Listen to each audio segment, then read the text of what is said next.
Uma população insatisfeita com a economia, um presidente sem o carisma do antecessor. O resultado disso foram as manifestações contra o governo de Nicolás Maduro, que tomaram conta da Venezuela. A violência para conter as manifestações somente aumentou a crise do país, que sofre com o desabastecimento de produtos básicos em meio às acusações de Maduro sobre uma possível tentativa de golpe por parte da oposição apoiada pelos Estados Unidos. A crise na Venezuela é o tema de hoje do Ponto de Vista e eu recebo o sociólogo Flávio da Silva Mendes. Bem-vindo. Obrigado. Antes da gente começar a discutir a crise atual, eu queria saber de você qual que é o contexto político e econômico que tem hoje na Venezuela, fazendo um comparativo com o Brasil e outros países da América. Bom, o contexto político-econômico da Venezuela é bem particular, né? A gente posso dividir aí entre o contexto interno e o contexto externo. A Venezuela tem uma característica muito particular que é a dependência da exportação do petróleo. Essa é uma característica que vem desde a década de 20 e 30 do século passado, quando se formou o Estado Nacional Venezuelano, as instituições, o exército. Tudo foi construído em grande medida a partir da renda do petróleo. E essa é uma característica que durante o século XX nenhum governo conseguiu mudar, nem mesmo Chávez com uma proposta de mudança mais profunda. Essa é a principal característica econômica e ela tem uma grande influência sobre a conjuntura política do país. Se você pegar historicamente ao longo do século XX, praticamente quando há uma oscilação maior do preço do petróleo como a que ocorre hoje, ocorre crise política na Venezuela. Se o petróleo está alto, os governos têm maior sucesso, maior capacidade, maior fôlego de controlar os problemas sociais do país. Quando o petróleo cai como agora, esse fôlego se reduz e inicia uma crise política. E aí é bom relacionar que esse contexto econômico atual ele tem a ver muito com uma desaceleração da economia mundial que tem ocorrido. E essa desaceleração ela causa uma queda do preço do petróleo, principalmente de commodities em geral, que são as exportações dos países mais da periferia global. E no caso da Venezuela, isso se acentua muito. Só para dar um dado aqui, 95% da exportação da Venezuela é baseada na renda do petróleo. Então, isso causa problema na forma como o governo sustenta os programas sociais, por exemplo, que são as grandes virtudes do governo que começou com Chávez em 99 e que depois veio com Maduro, sucessor. Você falou que a crise econômica mundial ela é um dos fatores que propiciam isso. Mas a política desenvolvida pelo Hugo Chávez, que ficou no poder por 15 anos praticamente, e o Nicolás Maduro agora ele segue a mesma linha chavista. Isso também não chegou a influenciar? A grande virtude do governo Chávez, isso nem mesmo a oposição nega no país, são o sucesso dos programas sociais. Isso é uma conquista que o governo Chávez deixou de legado. Só que o grande problema desses programas sociais é que, em grande medida, eles não se institucionalizaram. Eles não são direitos, eles são o que eles chamam de missões. E essas missões elas são financiadas, sobretudo, pela renda do petróleo. Então, elas se mantêm muito dependentes dessa renda. Então, quando ela cai, os programas sociais caem. Acho que a grande crítica que se pode fazer ao governo Chávez, mas que, em grande medida, se faz aos outros governos anteriores, é que se tem uma crença de que a renda do petróleo é infinita, de que o país tem essa riqueza do petróleo que não vai se esgotar nunca, então, no momento em que o lucro do petróleo está alto, não se é investido em programas de longo prazo para desenvolvimento de outras áreas econômicas, por exemplo. Todos os governos entram com esse discurso que eles falam de semear o petróleo, para poder, do petróleo, criar uma estrutura produtiva mais diversificada, mas uma política mais imediatista, que é uma característica do Chávez, mas que também foi dos governos anteriores, impede que esse desenvolvimentismo, de certa forma, seja aplicado no país. Algo que países como o Brasil e a Argentina aplicaram há muitas décadas e que a Venezuela nunca conseguiu por causa dessa dependência da renda do petróleo. Essa escassez que chega a ter escassez de papel higiênico no país, por exemplo, ela é justamente por causa disso, porque o país ele não investia em outras áreas na indústria ou também no mercado mais aberto, é isso mesmo? Isso é uma característica que praticamente atravessa todo o século XX da Venezuela. Ela não investe, não tem uma indústria diversificada e outra característica grave é a dependência alimentar, porque também a agricultura ela é pouco diversificada. Então, o país depende muito da importação de produtos industrializados ou mesmo de alimentos, e isso é amplo, assim, em qualquer área, a maior parte dos produtos são importados. E essas importações são feitas com dólares que são que são fruto da exportação do petróleo. Então, quando afeta a exportação do petróleo, quando tem uma queda como a atual, isso afeta as importações, causa a inflação, ainda tem a especulação interna, porque isso é uma característica que vem de longo tempo. A crise de 89 do Caracaço, que acho que depois a gente pode até falar mais sobre ela, é um bom exemplo disso. Houve muita especulação na época, muitos comerciantes segurando produtos, apostando no aumento de preços da inflação, e isso causa desabastecimento e causa um ciclo vicioso que é difícil do país sair mesmo. Como que o Hugo Chávez ele conseguiu se manter tanto tempo no poder sem ter tanta repercussão, ou pelo menos num curto espaço de tempo, como está tendo com o Maduro, tantos protestos? Bom, aí são vários motivos, né, que dá para ver. O primeiro que a gente pode falar é o carisma. Chávez era uma pessoa que tinha uma capacidade política, um carisma, uma capacidade de aglutinar interesses contrários que Maduro não demonstra ter, pelo menos nesse início de mandato, né? E isso é uma característica importantíssima porque ele é fruto de uma crise política na Venezuela, tanto da oposição quanto da esquerda que ele representa, e ele conseguiu, de certa forma, aglutinar forças políticas que vêm desde a década de 80 em crise. É uma crise dos partidos tradicionais, é uma crise das instituições, é uma crise do Estado em geral, e ele, com o carisma dele, ele conseguia, com a habilidade política, reunir, mesmo dentro da base dele de apoio, que vai de militares a militantes de extrema esquerda, e conseguia também um respeito maior da oposição, que sabia que tinha uma força ali. A oposição também, que é muito ampla, também vai da esquerda a setores de extrema direita.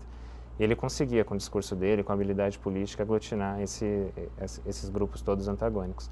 Além disso, o período, principalmente a partir de 2004, 2005 até 2010, é um período de alta do preço do petróleo. 2008, 2009 eu acho que é o pico. E ele conseguiu alimentar muitos programas sociais que de fato atenderam demandas da população, da ampla maioria da população. E isso dava a base de apoio maior do governo.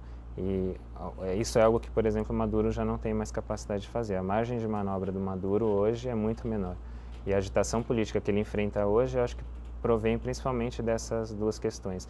Ele não é, como Chávez era, uma pessoa capaz de falar esse é o caminho e os outros abaixarem a cabeça e falar ok, esse é o caminho. E também ele não tem essa margem de manobra financeira que provém da exportação do petróleo. Isso são os dois principais fatores, eu acredito. Então esse foi o choque da população, já que o Maduro ele é visto como herdeiro do Chávez, praticamente, pela carreira. Dentro da política ele é visto como um herdeiro, né? Uhum. Esse foi o erro dele? A gente pode dizer que é o erro dele, ou ele está sofrendo dessas consequências de não ter como controlar a economia do país? É difícil estabelecer qual é realmente o alcance que ele individualmente teria para reverter a crise de outra forma. Mas eu acredito que ele peca um pouco de abandonar a base política do chavismo. Eu acho que ele tem perdido muito apoio na base política, que é essa base dos programas sociais, que recebem mais diretamente os benefícios dos programas sociais. Ele tem combatido a crise com medidas recessivas que, em muitos casos, causam quebra nesses programas sociais. Então, eu acho que a saída que ele deveria seguir, que acho que talvez seria a que Chávez seguiria, era uma aposta mais política, uma aposta nessa base política de mobilização e de manter os programas sociais. Ele não tem optado por esse caminho. E acho que é um pouco essa a diferença, né, que dá para se traçar entre os dois. Talvez o erro dele em relação à base chavista, que é o que ele está perdendo de apoio, que o país é polarizado muito. Assim. Se ele conseguisse manter a base de apoio dele, ele teria maior fôlego político, inclusive, e o partido dele, o PSUV, teria maior fôlego nas eleições legislativas que estão próximas. Mas acho que ele tem se equivocado em perder essa aposta na base política do chavismo. A oposição ficou mais forte depois da queda do Chávez? Ah, sem dúvida. Ficou mais forte, mas não necessariamente mais unida. Acho que isso é uma característica importante, porque a ausência do Chávez, ela abre a possibilidade de que setores da oposição, que desde 2006, mais ou menos, eles estão reunidos na Unidade Democrática, que eles chegaram a esse acordo de fazer candidaturas únicas e tal, ela também é muito heterogênea. Então você tem de setores mais golpistas, que lideraram o golpe de 2002, que o Chávez caiu e voltou 2 dias depois, até setores que apostam mais na via eleitoral.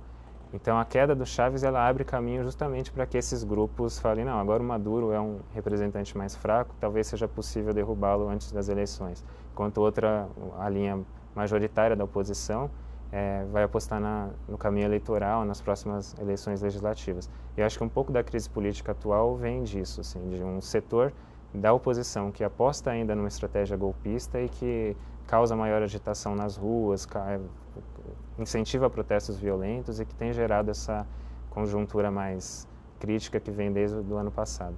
O Maduro ele fala muito numa tentativa de golpe de Estado atualmente diante da crise. Você acredita nisso?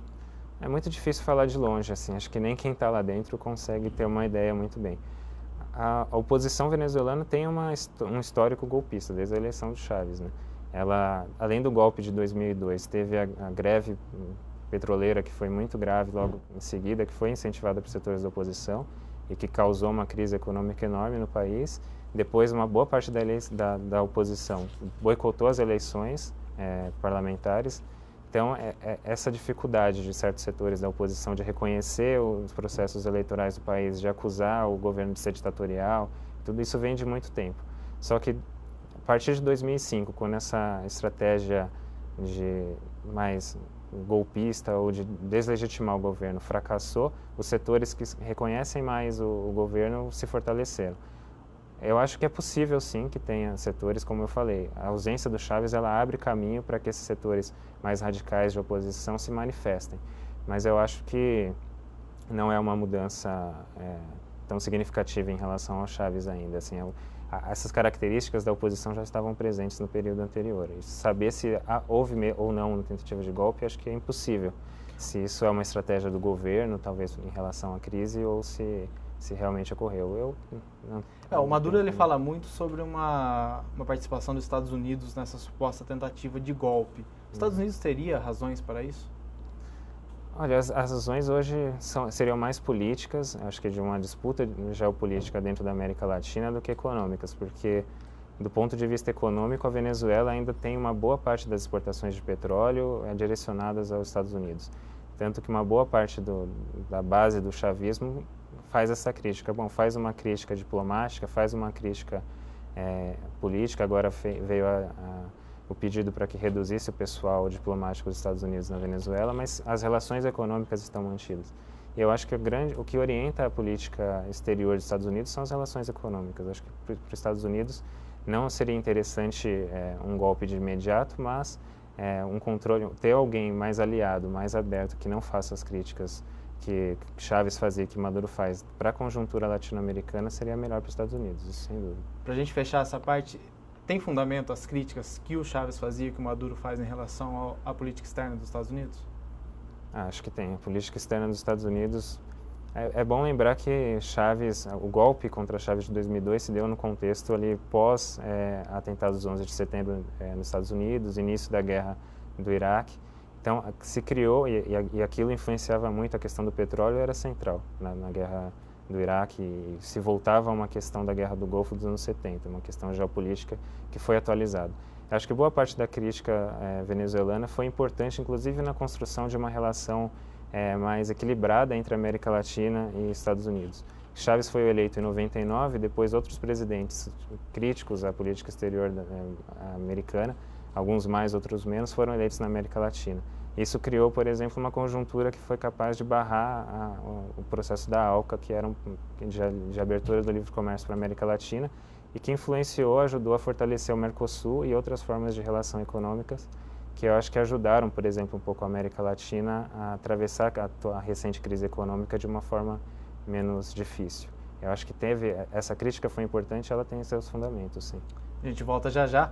O ponto de vista de hoje fala sobre a crise na Venezuela. A gente volta daqui a pouco.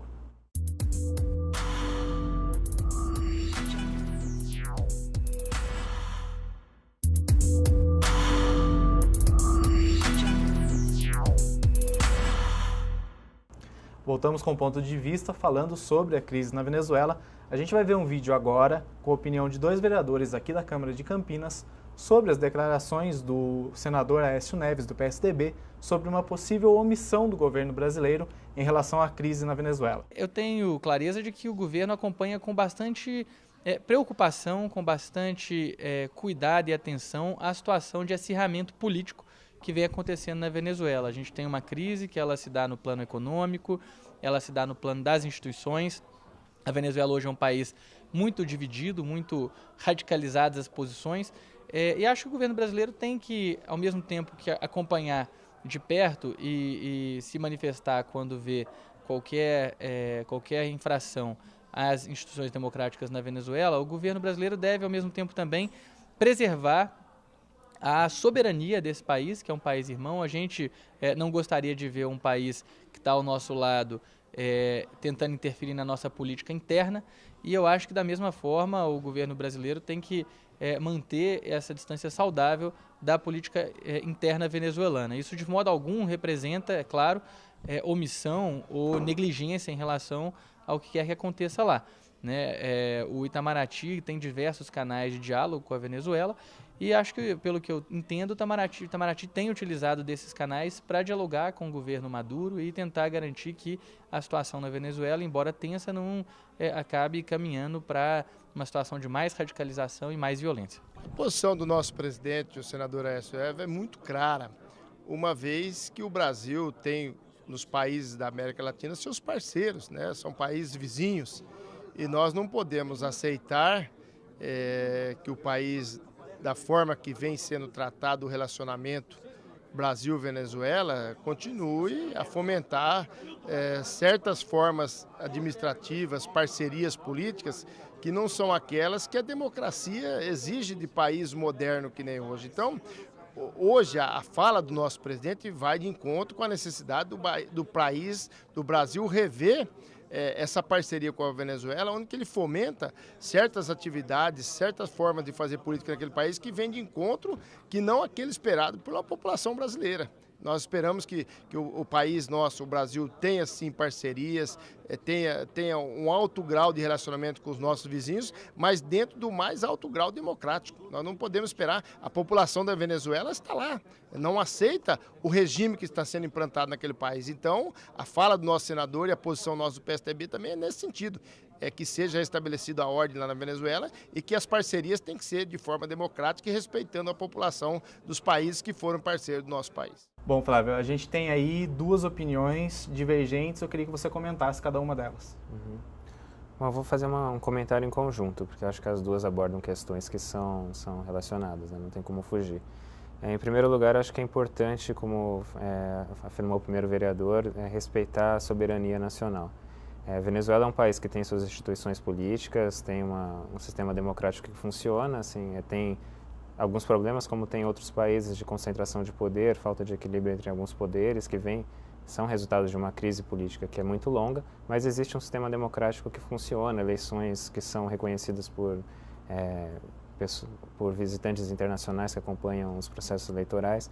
Então, o Maduro é o presidente eleito legítimo da Venezuela.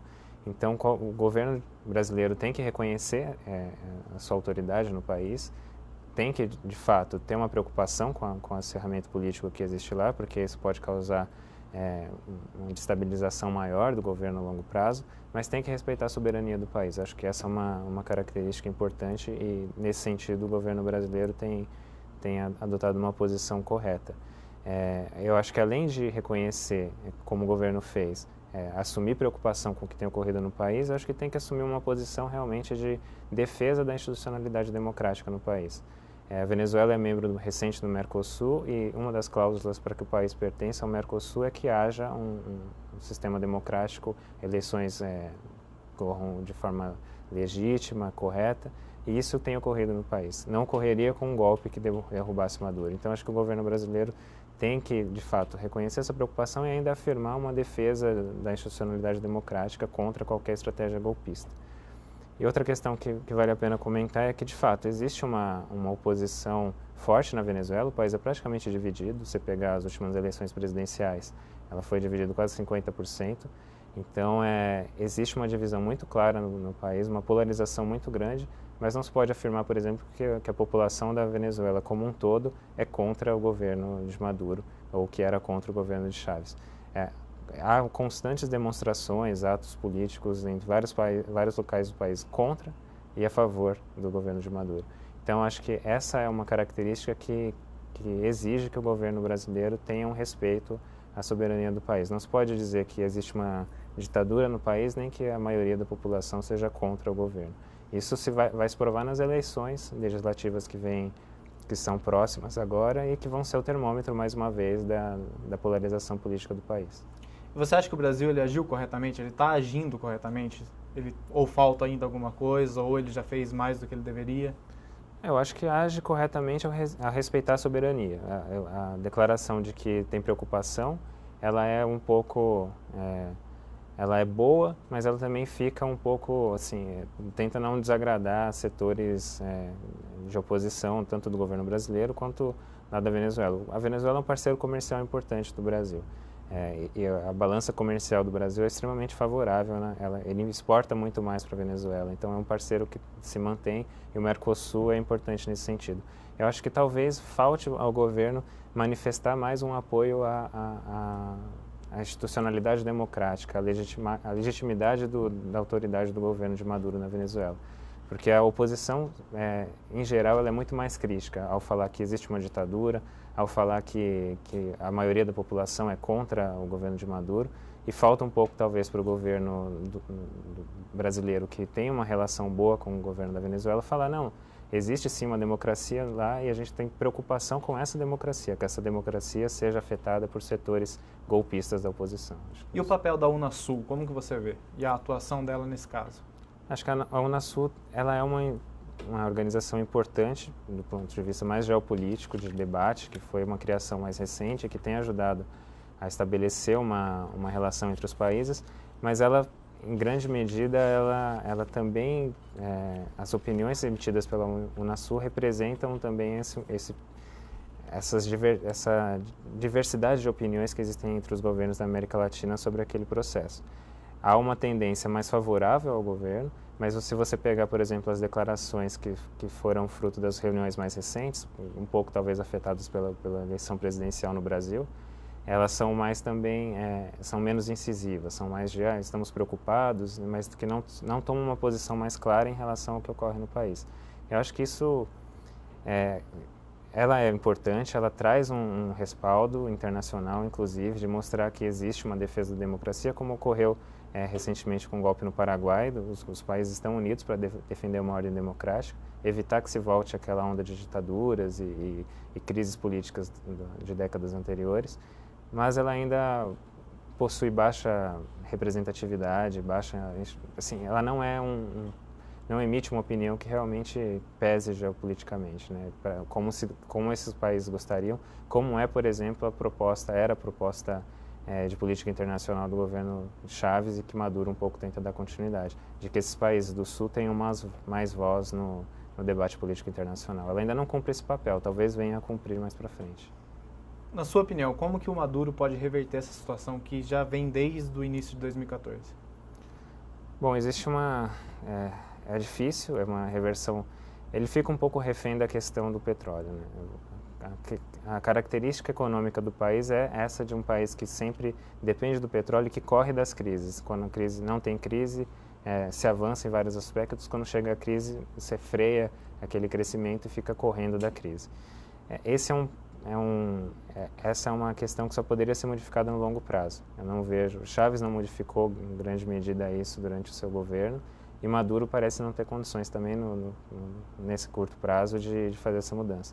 Por isso eu acho que a grande aposta do governo tem que ser na política mesmo, de continuar apostando em programas sociais, continuar direcionando uma boa parte dos seus esforços para redução da pobreza, que reduziu em grande medida durante os anos de Chávez, mas que agora com essa crise econômica vem crescendo novamente.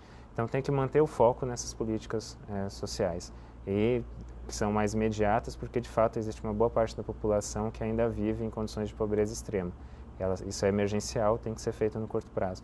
E, ao mesmo tempo, buscar um equilíbrio econômico que vise um desenvolvimento maior, uma variação maior da estrutura produtiva do país e que reduza a dependência da exportação do petróleo. Porque novas crises de exportação do petróleo virão, isso é certo. Então, precisa reverter isso. O Maduro corre risco de cair não só por um golpe, mas por renúncia ou por algo parecido com impeachment, alguma coisa do tipo?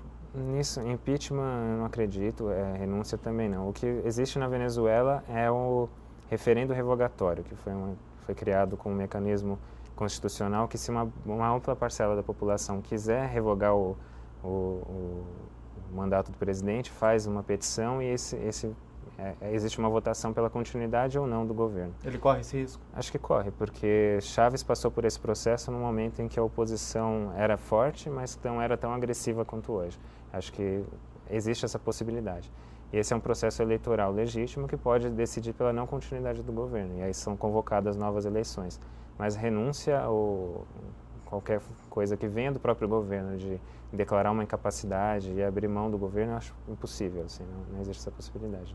A gente volta daqui a pouco.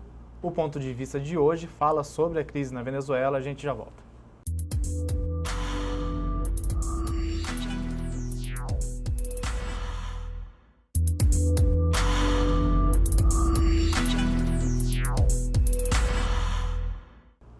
Estamos de volta com o ponto de vista falando sobre a crise na Venezuela.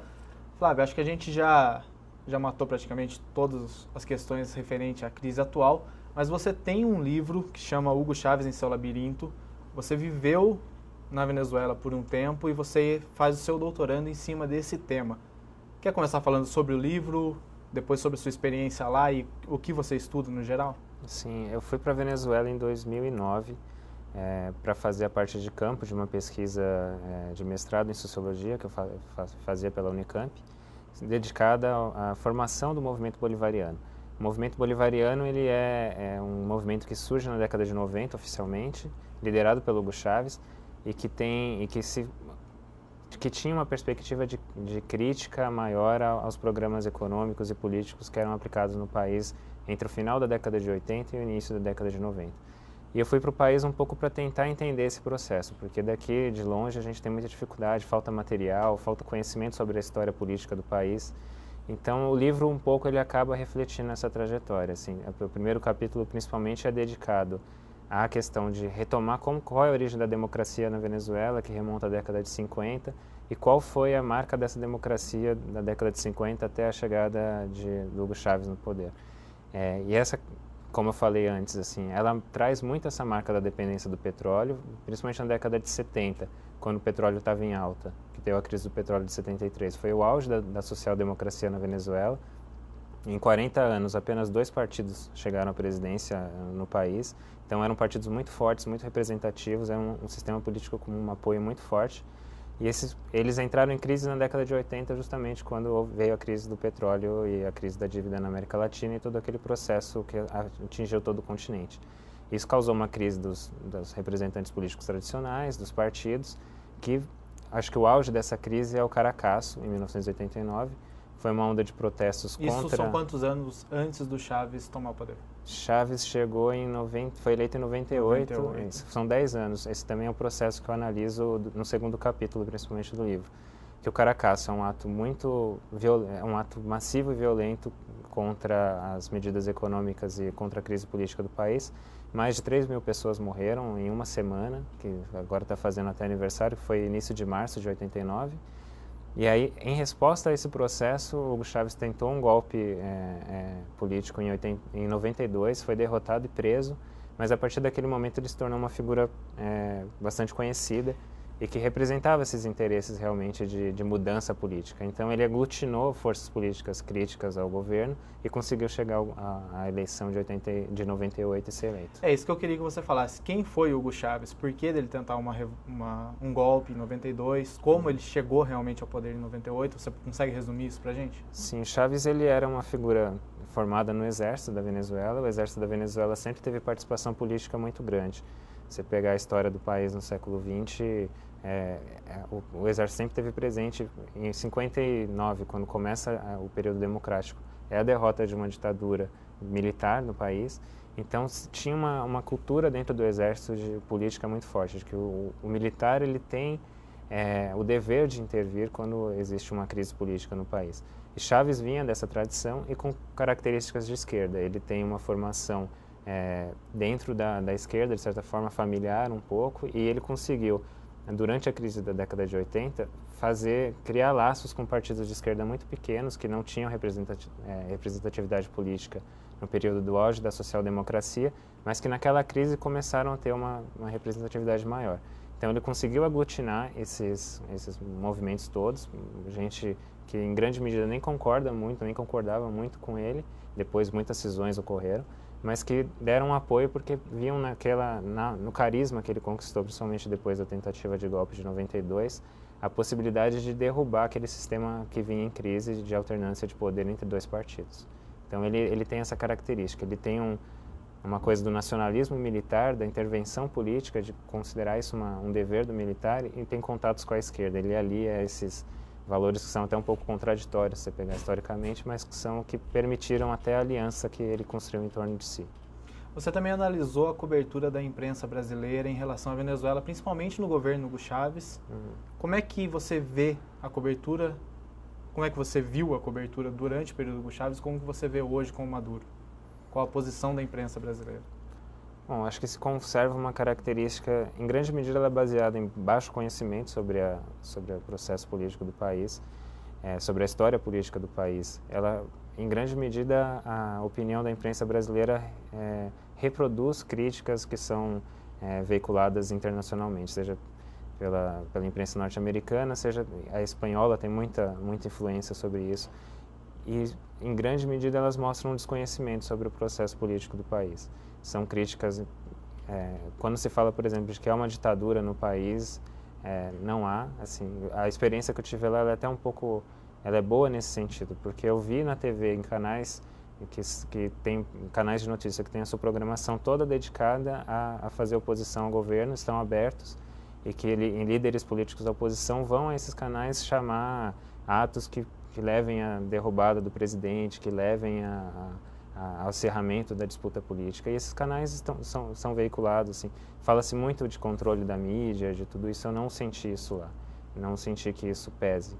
Então, essa informação que chega da imprensa para a imprensa brasileira, nessa cobertura que vem desde 99, mas mais principalmente da segundo mandato do Chávez até hoje, Maduro, ela não representa boa parte da realidade política do país. Justamente a minha segunda pergunta seria isso, porque o que se noticia aqui no Brasil, principalmente tem uma notícia recente, no começo desse ano aqui, acho que de fevereiro, do El País Brasil, falando que a opressão com a imprensa vai terminar com o último jornal de oposição que tem lá na Venezuela.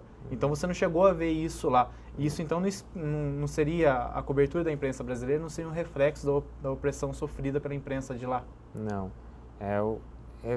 Quem é da oposição sempre vai falar que está sendo reprimido, que está sendo perseguido. Mas eu não vi isso lá. Esse é um discurso que é em grande medida usado por setores da oposição. Setores da oposição que tentam desqualificar e deslegitimar o governo, tanto de Chávez e agora de Maduro, que não são todos os setores da oposição também, mas que são setores que são muito ouvidos, sabe? Tem muito espaço. Eu não senti isso lá, não senti perseguição, eu até me assustava com a liberdade que alguns setores da imprensa têm para chamar discursos violentos, e até alguns, na época de Chávez, tinham discursos preconceituosos em relação à origem indígena do Chávez. E tudo isso era veiculado na TV aberta, em canal de notícia que sustenta em grande parte a oposição que segue. Os atos mais violentos recentes, esses atos são alimentados por políticos da oposição que têm esse espaço aberto. E o que acontece é que há uma polarização muito grande no país, que segue para canais estatais, canais públicos, eles um pouco tentam rebater. Então não existe canal público, de certa forma, existe o canal do governo, existe o canal da oposição, que são os canais privados. E esse embate segue, mas não há uma perseguição. Acho que o que o governo tentou fazer foi equilibrar com seus meios de comunicação essa disputa política. Eu não acho que isso também seja correto, porque o que falta também na Venezuela é um espaço público de debate, algo que permita um debate mais saudável entre os setores. Mas nesse clima de polarização, cada um usou a estratégia que tem à disposição e as duas são extremamente violentas. A gente já está terminando, Flávio. Você quer completar alguma coisa? Deixar algum assunto que a gente passou batido? É só realmente frisar isso que eu falei já em outras respostas. Acho que o caminho para a Venezuela superar essa crise e superar as características que vêm de longa data no longo prazo, mudar a sua base produtiva, mudar a dependência em relação ao petróleo e criar alternativas a isso. É muito difícil. Se Maduro for derrotado e assumir um governo de oposição, a gente vai ver esses mesmos problemas se repetirem caso essa mudança não seja feita. Tá, joia. Muito obrigado pela presença. Eu que agradeço. Esse foi o Ponto de Vista, que discutiu sobre a crise na Venezuela. A gente volta no próximo programa.